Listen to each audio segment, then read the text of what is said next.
যারা আজকে এই জেল ভরো আন্দোলনে অংশগ্রহণ করেছে, তারা যদি মনে করেন আজকের জেল ভরো আন্দোলনের মধ্য দিয়েই ত্রিপুরার বিজেপি সরকার এবং কেন্দ্রের যে বিজেপি সরকার তাদেরকে বাধ্য করে এই দাবিগুলি বাস্তবায়নের ব্যবস্থা করার প্রশ্নে আমরা সাফল্য অর্জন করে বাড়ি ফিরব, তাহলে আমরা ভুল করব। তাই যদি হতো তাহলে আমাদের জেল ভরো আন্দোলনকে পথে পথে পুলিশকে ব্যবহার করে স্থানে স্থানে বাধা দিয়ে আটকাবার চেষ্টা না করে পুলিশের পক্ষ থেকেই সরকারের হয়ে তারা বলতেই পারতেন আইন অমান্য করার দরকারটা কি, যে 11 দফা দাবির কথা আপনারা বলেছেন সর্বভারতীয় ক্ষেত্রে এবং ত্রিপুরায় বিজেপি সরকার তারা ইতিমধ্যে এগুলো গ্রহণ করেছেন এবং কার্যকরী করবার জন্য উদ্যোগ নেবেন। তাই আপনাদের জেল ভরো আন্দোলনের কোনো প্রয়োজন নেই, সার্থকতা নেই, শান্তিপূর্ণভাবে আপনারা ফিরে যান, আমাদের সহযোগিতা করেন। পুলিশকে কিন্তু এই কথা বলা হয়নি। তার থেকে এটা পরিষ্কার সরকার এরা এই যে জনগণের দাবি, জ্বলন্ত দাবি, জ্বলন্ত যে সমস্যার ভিত্তিতে তারা বাছাই করে নিয়েছেন, এগুলোর প্রতি নজর দেওয়ার, দৃষ্টি দেওয়ার গুরুত্ব তারা উপলব্ধি করছেন না। তাই যারা এই জেল ভরো আন্দোলনে অংশগ্রহণ করেছেন তাদের উদ্দেশ্যে অন্য কোনো কথা না বাড়িয়ে আমি বিশেষভাবে যেটা বলবো, আপনারা এই আত্মসন্তুষ্টিতে ভুগবেন না।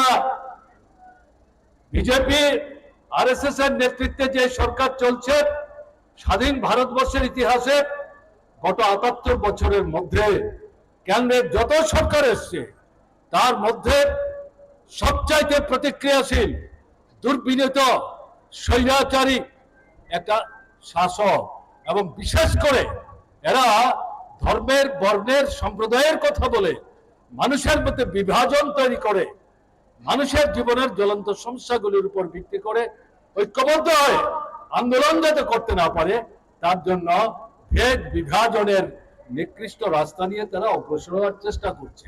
আমরা জানি আজকের আন্দোলনের মধ্য দিয়ে এই সরকার তাদের নীতি পরিবর্তন করতে চাইবেন, তারা পিছিয়ে যাবেন। আমাদের রাজ্যে গত 8.5 বছর ধরে এই ভারতীয় জনতা পার্টির ত্রিপুরা মোর্চা দলের ডাবল ইঞ্জিনের সরকার, যারা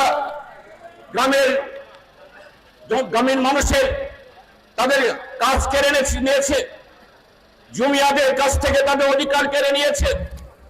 আজকে গ্রাম পাহাড়ে মৃত্যুর মিছিল, হাহাকার, সন্তান বিক্রি, এই ত্রিপুরা রাজ্যের বেকার যুবকদের তাদের সমস্ত কাজ করার অধিকার ছিনিয়ে নিয়েছে। আর সমস্ত ব্যবস্থাতে, সমস্ত দপ্তরে, সমস্ত জায়গায় একটা লুটের একটা রাজত্ব তৈরি করেছে। তারা আজকেই শুনবেন বা কালকেই এই আজকে যারা হাজার হাজার মানুষ রাজপথে নেমেছে তাদের কথা তারা শুনে ফেলবেন, আমরা এটা মনে করি না। কাজে এটা চেতাবনী, এদেরকে সতর্ক করার দেশের দুর্বিনীত মোদী সরকার এবং আমাদের রাজ্যের চরম জনবিরোধী দুর্নীতিবাজ সাম্প্রদায়িক এই বিজেপি এবং ত্রিপুরা মোর্চা সরকারকেও এরা যদি এদের নীতি না পাল্টায়, শ্রমিক, কৃষক, জমি খ্যাত মজুরদের তাদের যে ন্যায্য দাবি 11 দফা দাবিতে সম্বলিত করা হয়েছে এতে কর্ণপাত না করে, তাহলে আগামী দিন আরো বৃহত্তর সংগ্রামের, বৃহত্তর লড়াইয়ে এবং এই সরকারকে দেশ এবং রাজ্য থেকে, গদি থেকে নামিয়ে নেওয়ার সংগ্রামে পরিণত করতে হবে। সেই কারণে উদ্যোক্তারা এদের স্লোগান তুলেছেন, এই জেল ভরো আইন অমান্য আন্দোলন রাজ্য বাঁচানোর আন্দোলন, দেশ বাঁচানোর আন্দোলন, মানুষ বাঁচানোর আন্দোলন।